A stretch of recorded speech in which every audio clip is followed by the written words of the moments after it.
Good afternoon, everyone. It's good to see you all here today.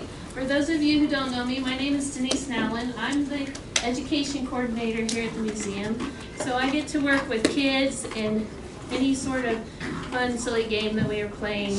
That would be me. And initiates all of that. Today, however, I get to be the person who introduces our good friend Bob Fraser, and he comes to us. We all know Bob used to work out at Wool Rock. I thought he was still out there, but then I realized he retired 3 years ago. 3 years ago. But he still lives here in town. He and his family are still here in town. And Bob has been a fan of the Wool Rock Frank Phillips family for his whole life. He has written this book. If you haven't read it, you can buy a copy of it here in the museum, over here in our bookshop. He wrote this book about his experience as not only a fan of Wool Rock, but as someone who has worked there in the foundation that he worked with. So I recommend you, if you want a copy of this, you can get this after the presentation today. But Bob has lived here in Bartlesville most of his life. He became a fan when he was a young boy, and then he got to be the director of the CEO of the organization, and eventually took over the foundation as well, right, Tom? Right. So I'm going to let him continue his saga, as you might say. So welcome, Bob.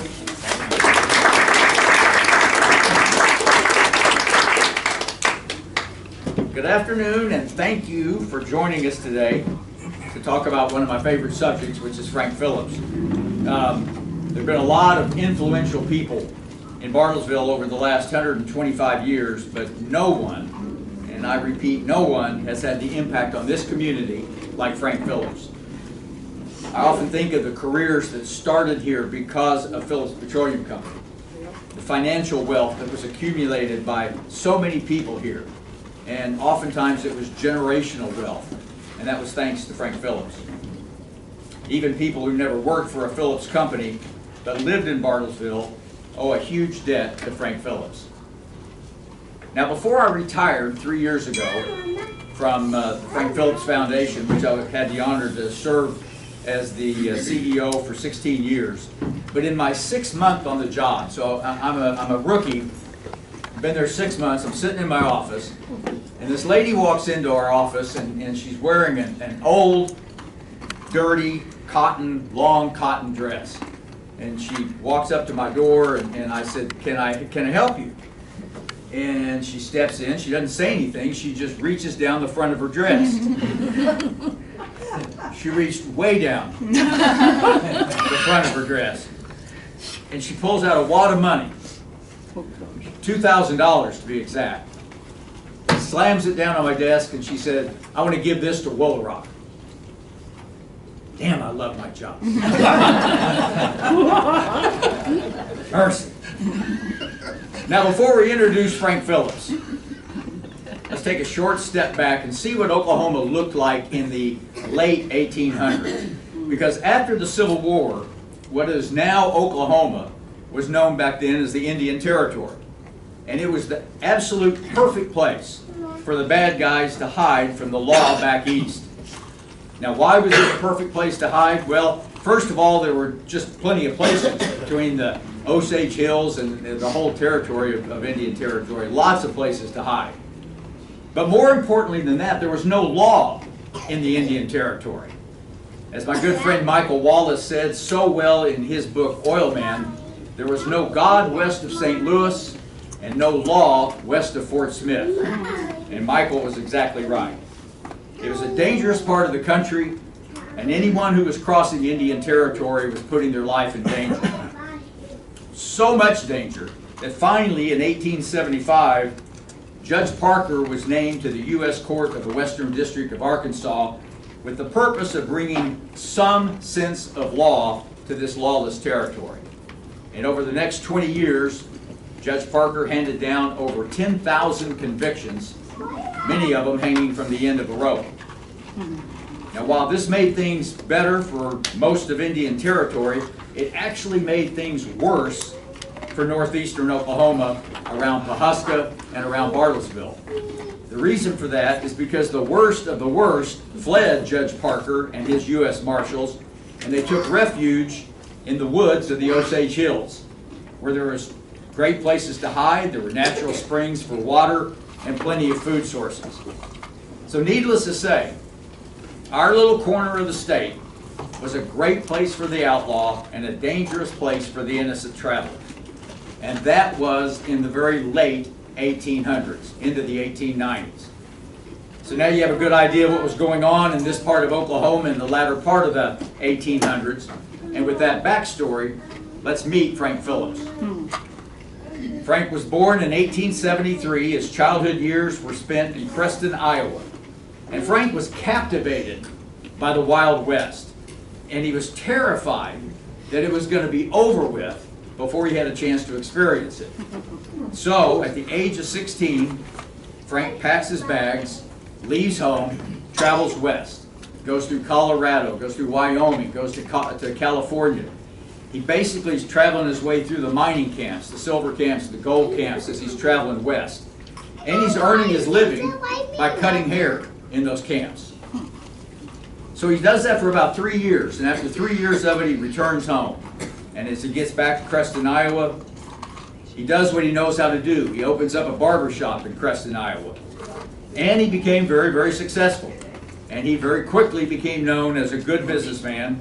And even at the young age of 20, Frank was known as a very civic leader in the town of Creston. Now, one of his good customers, who became a good friend, was the president of the bank in Creston. And that man was, his name was John Gibson. And in addition to being a well-known banker in Creston, Gibson happened to have a pretty dark-haired daughter by the name of Jane, who Frank fell head over heels in love with, and they dated for about a year, and then they got married. And that wedding was the social occasion of the year in Creston, Iowa. Now, John Gibson had no problem with his friend being a barber, but he really wanted a bit more for a son-in-law. So he does the smart thing. He hires Frank to come to work for him at the bank. It wasn't that big a risk for Gibson to take because he knew that Frank was a good businessman. Plus, he knew he was a good salesman. The reason he knew he was a good salesman is that Frank, even in his early 20s, was prematurely bald, and he was selling hair restoration tonic bottle after bottle after bottle out of his barber shop. So one of Frank's first jobs for John Gibson in the bank was to go to Chicago, where he was going to sell bonds for what would end up being the new Chicago Coliseum. And it was a job that Gibson said would take probably a year for the bonds to sell out. It took Frank less than 2 months to sell out that bond offering, and he returned back for his next job. Now we fast forward to 1903. Frank's returning home from Chicago, and he stops in St. Louis because the World's Fair is going on in St. Louis at that time. And by sheer coincidence, Frank runs into the Reverend C.B. Larrabee. He's a Methodist minister from Creston, Iowa. He tells Frank that he was heading home after spending time in the Indian Territory, which he described as fertile ground for a minister because there was no shortage of souls to save. So Larrabee describes the area to Frank as a place of outlaws, bootleggers, gamblers, prostitutes, and thieves. But then he told Frank something else was going on. He said there was a small town by the name of Bartlesville in Indian Territory, and people were getting rich because oil was flowing out of the ground like water. So hearing that, Frank bids farewell to the Reverend Larrabee. He speeds back to Creston, Iowa, to his father-in-law's office, and the next day the two of them were on a train heading back to Bartlesville. When Frank and Gibson arrive in Bartlesville, they find cattle in the streets, they find men passed out on sidewalks, the sounds of gunfire. The town smelled of whiskey, oil, and greed. However, Frank Phillips smelled something else. Frank Phillips smelled opportunity. And he convinced his brother L.E. to move to Bartlesville with him, and until they could raise the money to drill oil, they would do what they knew best, and that was open a bank. So they did. With his father-in-law's financial help, they opened Citizens Bank and Trust, which later on became First National Bank, which later on became Westar Bank, and then became today Arvest Bank. But it all started with Frank Phillips. Now, those early years, many of you have heard this story before, but in those early years, Frank frustrated his brother L.E. to no end, because he would continue to make loans to known outlaws of the territory. It might be $50, it might be $100, but he would make these loans. And Frank assured his brother that they would pay the loans back, and they typically did. But Frank had another reason to make those loans, because back in those days, here in Bartlesville, Indian Territory, there were probably 5 other banks in total, and those banks were being robbed on a regular basis. But Frank's bank was never robbed, because the outlaws considered it their bank. That was vintage Frank Phillips. Frank rarely did anything without a purpose and a reason behind it. He wasn't just being generous making a $50 or $100 loan. It was insurance to Frank to make sure that that bank didn't get robbed. Shortly after that, Frank had settled into his new community of Bartlesville, and it was time for his wife Jane and their 2-year-old son to move to Bartlesville to join him. Arriving in town by train, Jane took a wagon from the train station to the hotel, and as she and son John entered the hotel, she had to step over the body of a cowboy who had just been shot. Jane considered turning around and catching the train back to Creston, but she stayed. In 1905, Frank and L.E. had accumulated enough money to drill 4 oil wells, but the first 3 came up bone dry. So on their 4th and final try, on September 6th, 1905, they hit a gusher of 250 barrels a day. And the story goes that they hit the next 81 wells in a row. So Frank Phillips and Phillips Petroleum Company were well on their way. Frank was a rich man, and he established his roots in Bartlesville, the very town that a few years before was an outlaw's paradise, but at the same time screamed opportunity to Frank. In 1909, Frank and Jane built their beautiful downtown mansion on land south of town. And it was a very purposeful signal to others that Frank was here to stay and intended to call Bartlesville home. Other oil companies were established in Bartlesville, and soon there were schools, doctors, lawyers, hardware stores, general stores, and more. And a strong downtown was quickly evolving. But here's the amazing thing. In 20 short years, Bartlesville had transformed from a rough and dangerous town to a growing community that had law and order, had good schools, had a thriving downtown, and had an unlimited future. Now, for the next 40 years, Frank Phillips grew Phillips Petroleum Company into an oil giant with a footprint that was all across the country. Hard-driven, with nerves of steel, Frank built a management team that carried out his vision for years to come. And even during difficult times, like during the Great Depression, Frank continued to frustrate his bankers. He continued to even frustrate his brother by taking on projects that they warned him. They said, if this fails, the company will go into bankruptcy. But Frank was intent on building a pipeline from West Texas to St. Louis. And they went ahead and completed that pipeline during those Depression years. And when the country came out of the Depression, Frank was well ahead of his competition because he could transport product from that West Texas fields all the way to St. Louis, where it could go from that point on by boat. In 1947, by the mid-1940s, Frank realized he couldn't continue to run his company forever. and he started that process of transitioning his leadership of the company that he had founded. But you got to remember, Frank was more than just the CEO of Phillips Petroleum Company. Frank was the patriarch of Bartlesville, and he took that role very responsible. He hosted a circus out at the fairgrounds west of town once a year for free for all the kids. During Christmas, he sat in the lobby of the Phillips building handing out silver dollars and bags of candy to the children of Bartlesville.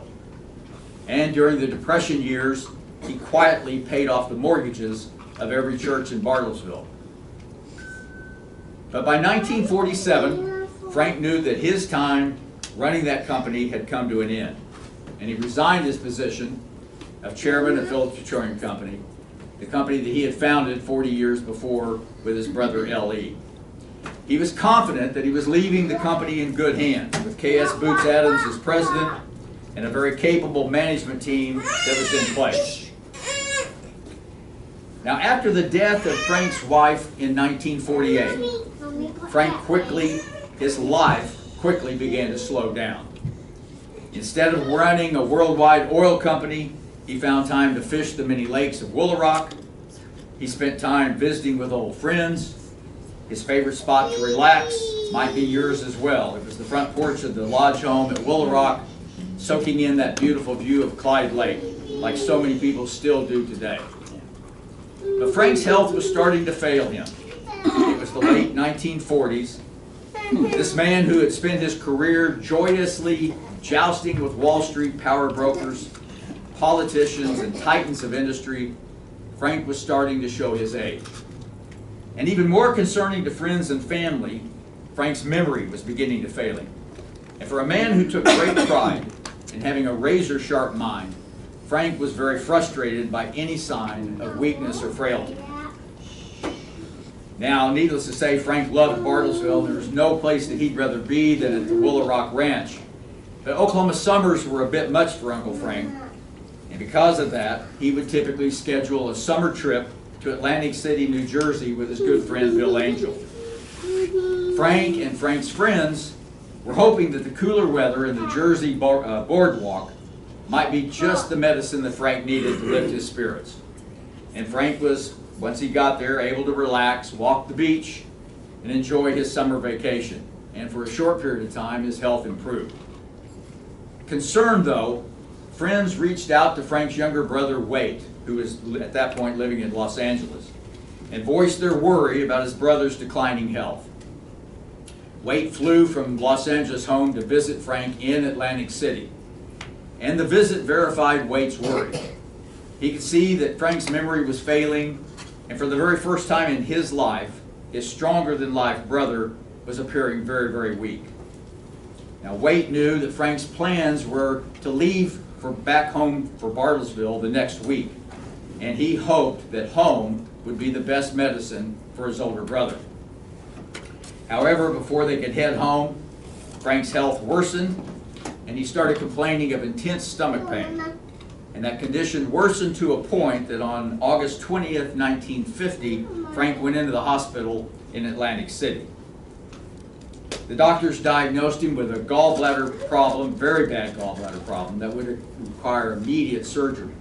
And unlike today, when removing a gallbladder is typically outpatient surgery, back then in the 40s, that was major surgery. So the next day, surgery was performed on Frank.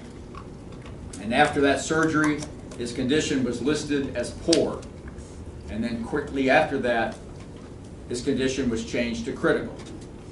Family, friends, and company officials were notified of the urgency of the situation, and on August 23rd, 1950, what seemed to many to be impossible happened. Frank Phillips, the visionary oil man, died at the age of 76. Phillips Petroleum sent a plane to Atlantic City to bring their founder home. Word of Frank's death quickly spread across the nation, but in Bartlesville, where Frank had called home for almost 50 years, hearts were broken. A hearse from the funeral home met the plane, and as it drove into town, flags in the city were already at half-staff. On Friday, August 25th, thousands paid their respects to Uncle Frank as they walked through the funeral home chapel. In life, Frank was every bit as comfortable sitting on an oil derrick talking to one of his wildcatters, or sitting in one of the bars talking to one of the outlaws, as he was talking to the President of the United States. And his death was no different, as people from every walk of life, the wealthy and the poor, honored the man who chose to call Bartlesville home. Telegrams of condolences were received from people from all over the world, such as actor Rudy Valley, Elliot Roosevelt, and President Harry Truman, just to name a few. Frank's casket was taken to the town home for his private funeral service, and indeed a sadness wrapped itself around the entire community. His casket was placed in the library of the home, and an estimated 200 people attended the service, including pilot Art Goebel, the dashing pilot who flew the Woolaroc airplane to victory in the Dole Pineapple race. He flew in from Los Angeles to pay his respects to his friend Frank Phillips. Frank's family was there in large numbers. His children, his grandchildren, his great-grandchildren, along with his surviving brothers and sisters. Outside the house, a crowd of 4,000 to 5,000 people gathered on the lawn of the Frank Phillips home and listened to the service from the loudspeakers that were mounted on the roof of the great home. The service was brief, and the casket was moved to the waiting hearse, and it started the slow trek to Frank's final resting place at Woolaroc. Along the way, after passing Phillips office buildings, service stations, and hundreds of people standing along the road, Frank's journey was nearly complete.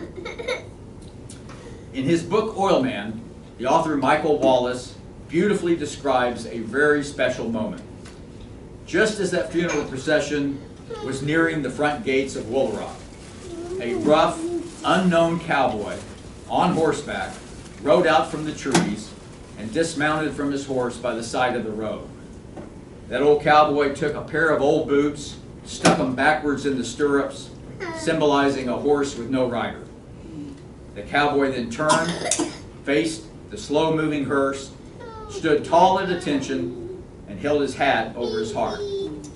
Then, as the hearse passed, he put on his hat, mounted the horse, and disappeared into the brush as quickly as he had appeared. The hearse slowly drove the roads into Woolaroc, a route that Frank had taken so many times. Frank's last ride took him to his beautiful mausoleum, Frank's final project that he had just completed the year before. His journey was over. The young man who left home at the age of 16 to experience the Wild West. A man of destiny whose incredible vision helped build this community and a worldwide oil company, was laid to rest next to his wife Jane on August 25th, 1950. What a journey it was. Thank you very much.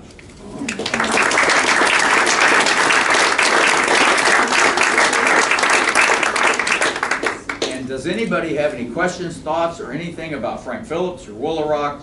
I'll try to answer them. If I don't know the answer, I'll make something up. Yes, sir. Whatever happened to his offspring? Well, he had his son John, and John died of a heart attack about 6 months after Frank died. And so Frank died in 1950, John died shortly after that. And then they had the two foster daughters, and those two girls were never legally adopted because the Phillips legal department recommended they not adopt them because of how many heirs could come out of the woodwork. But they were certainly treated as family their entire life, and in terms of the estate and the will and all that. Both the girls did very, very well. They married well, flourished on the East Coast. Their children have been very, very involved in Woolaroc. Grandchildren still are involved with what we're doing at Woolaroc, and so that part of the family's done quite well. John had no children? John did have children, yes. In fact, had one of them, Randolph, is his grandson lives in Tulsa. His father died, Bobby Phillips, probably about 6 years ago. Yes, sir. For entertainment purposes, can you share the story about John gambling away his own home? Yeah, you know, it's hard to separate fact from fiction on that story. He did gamble away his house, yes. Let me go back a little bit further. You know where the Frank Phillips home is, and to the south of it is Ellie Phillips's home, or was Ellie Phillips's home. So, son John, growing up in Bartlesville, Oklahoma, as the son of Frank Phillips, sounds like that would be easy street, but I would guess that it was probably not very easy. I think people were expecting a lot out of him, and to say that John lived a tragic life is accurate. He had a bad drinking problem. He had obviously a bad gambling problem, and so finally, John and his wife moved to Dallas, and that was the best thing for him, because once he got to Dallas and he spent a couple of years there, he stopped drinking and he kind of turned his life back around. Mom, Jane, had a surprise for him for his Christmas gift. They built the home across the street on the corner. If you know what the old Artunoff home is, it's directly north of the old Artunoff home. And they built that home and said, "Congratulations, Merry Christmas, come on home." So he did, and when he did, he sunk right back into his previous lifestyle, unfortunately. So then he goes to Hillcrest Country Club one afternoon, and there's a gambler in town from out of state, and in the course of the day, John lost his home to this guy. Now, from that point on, the story gets really fuzzy. But somehow Frank got that deed back from that guy, and they say that guy was never seen again. Now, you can take that for whatever it's worth, but only people that were around at that time, Bob Pomeroy might know that.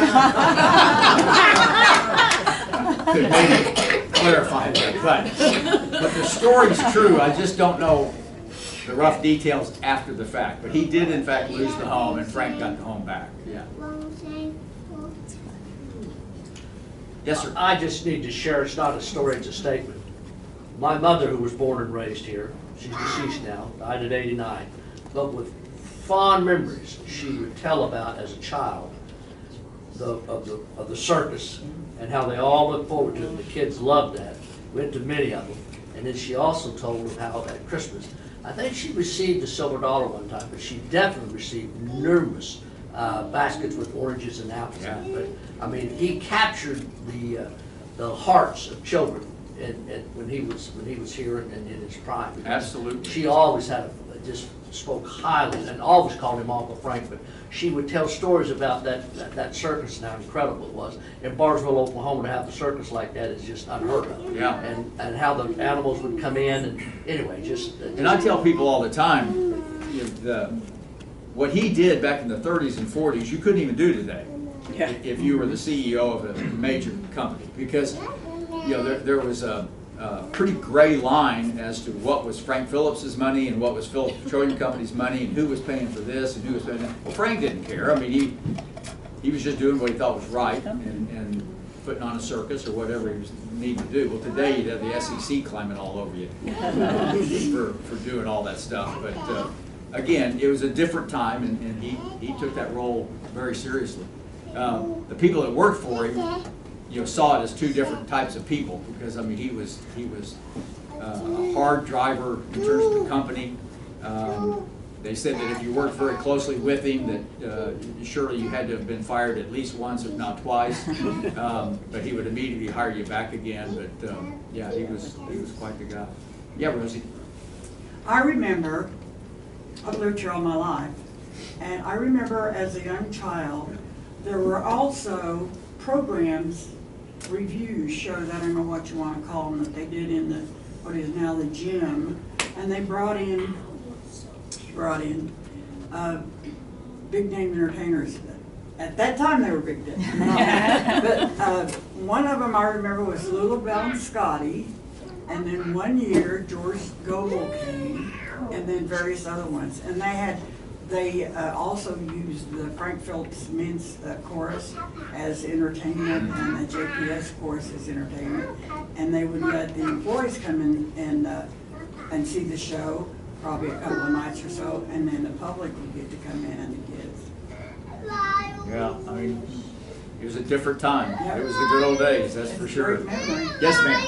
Do you know approximately what year it was that they discontinued that? It used to be, when we were children, that after the Christmas parade, you'd all go to the Civic Center and everybody would get a bag of candy and a silver dollar. And then I know years later, they completely discontinued that, Phillips did, but I can tell you that I walked in the parade one year carrying my pet duck. Because they had to think, they had all kinds of categories. And my duck refused to quack. Failed you at a critical time. We walked a few steps, I'd squeeze the duck would look at me and quack. But I came in third place and I got a silver dollar for that. Okay. Yes, sir. Was there any truth about Frank getting in a fist fight with someone in Tulsa? Not that I know of. No, I know that Supposedly it was Skelly, wasn't it? Hughes. Yeah, Hughes Ranch. John Hughes's father worked for an oil company in Dallas and had a good job and got in a fight with the CEO and knocked him out. And as you can imagine, lost his job at the oil company. Frank immediately hired the guy. Thought, yeah, this is my kind of guy. And so the Hughes Ranch today, all of that property was owned by Frank. Woolarock's got 3,700 acres, but Frank's total acreage back then was probably 18,000 acres. And so Mr. Hughes bought, over time, bought several sections of it. And then his son John ran it, and now his son Bob ran it. John? Yeah, I still have some of those silver dollars that my mom got when she was a little girl. I got them in my safe. When did Jane Phillips die? She died in 1948. Okay, 2 years before. Yeah. Yeah, because they celebrated their 50th wedding anniversary in 1947. And that was when they dedicated the dome room at the museum. That's when they had the grand opening of that. They showed up, and Frank and Jane showed up in the horse-drawn buggy in front of it, and yeah, it was a great celebration. And then she died about a year after that. Yeah. Yes, sir. Like others, I've lived here all my life, okay? And I can testify, Mr. Phillips touched virtually everything in Barnesville, one way or another. Many other businesses sprung up because of Mr. Phillips. And the one that really comes to my mind is the old Red Pump Company. Yeah, because my understanding is that one of Mr. Phillips's employees had met with a Russian engineer who had invented a submersible pump and invited him to come back to Barnesville. Well, first thing you know, we have a Red Pump Company, the #1 pump company in the world for many, many years. Yep. Yeah. And that would never have happened in other companies around town.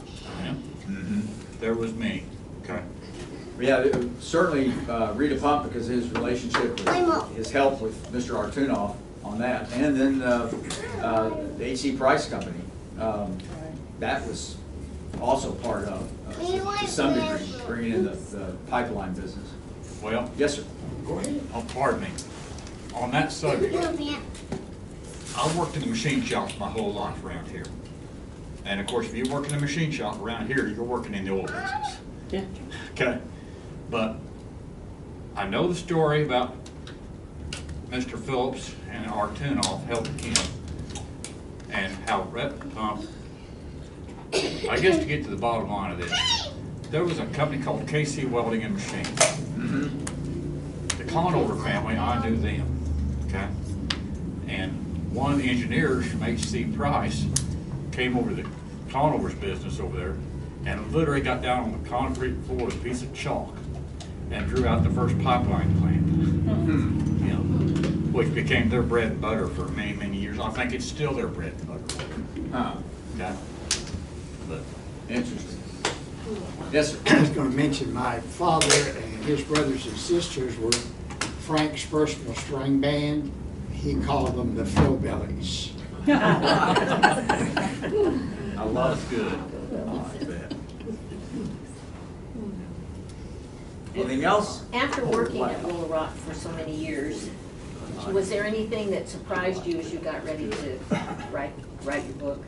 And was it just something that, No, I'm not, I mean, Jane, I was surprised every day I went out there, it seems like, for 16 years, but I can't say in writing the book that there were any surprises. In fact, I tell people all the time, it was the easiest thing in the world to do, because all I did was put down in writing the stories I've been telling for 16 years. And so that part of it was simple.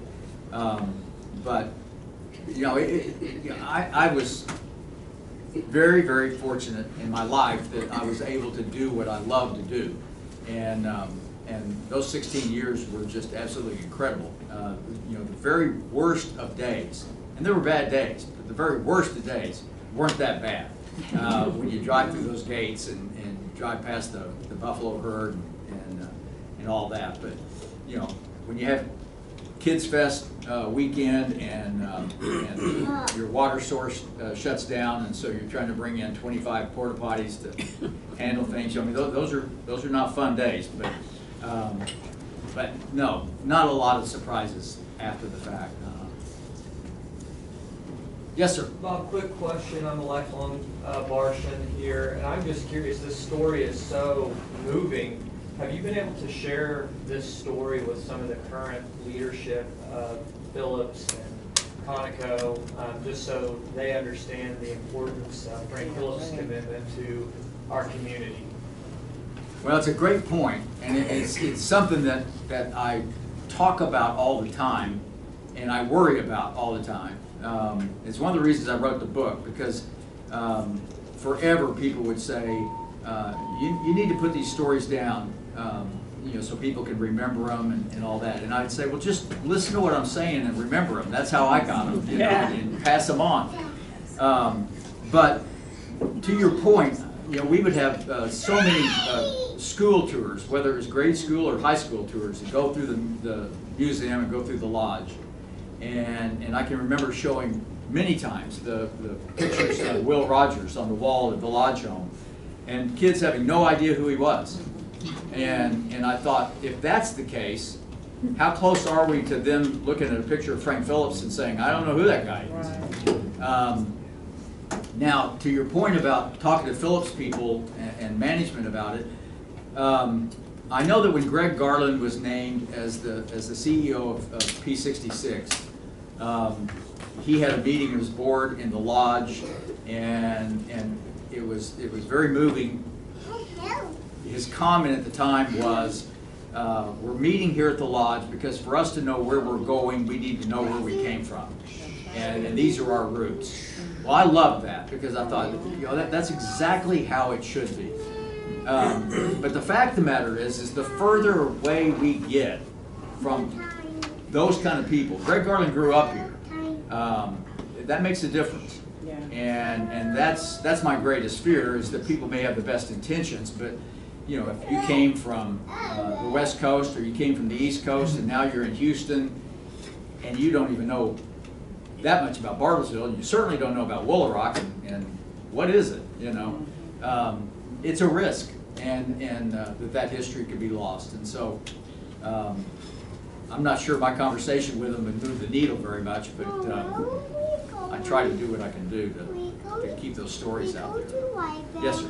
Kind of to piggyback on that a little bit, I'm curious, I mean, there's obviously so many fascinating stories.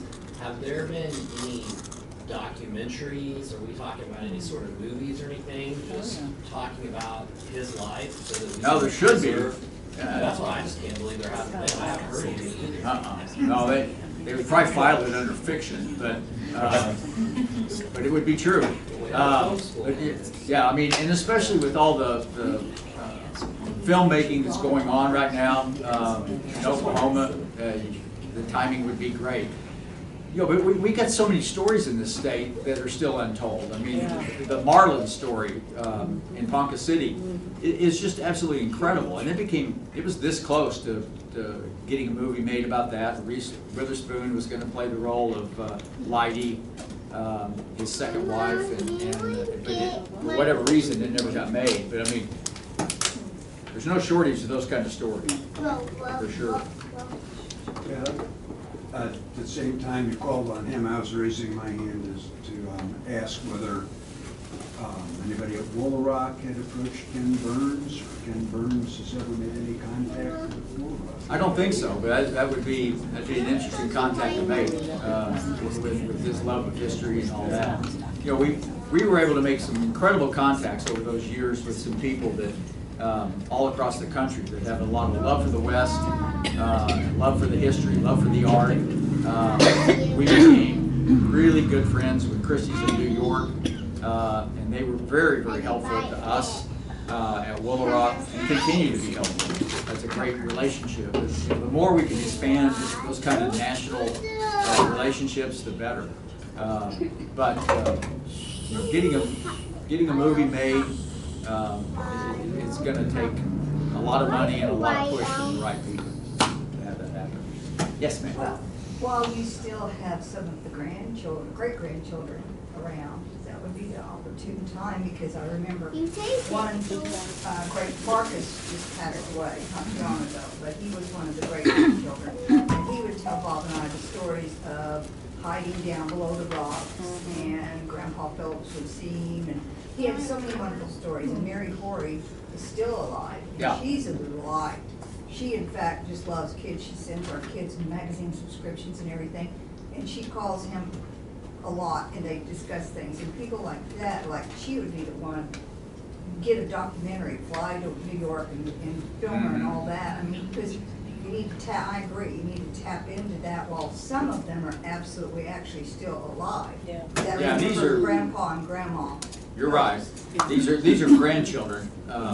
Mary Horry lives in Brighton, New York, and she's in her 80s. Marcus Lowe was a dear, dear friend of Meredith's and mine, and he served on our board for a long time. He was the grandson of Frank and Jane, and as she said, he lived in Milwaukee and then wintered in Florida. But yeah, he had classic stories. So down below the rocks of the lodge, they would play hide and seek forever, and there was one hole down there that they would hide in, and Frank took a stuffed bobcat and put it in the hole, and Marcus said he climbed in there and he just about lost it.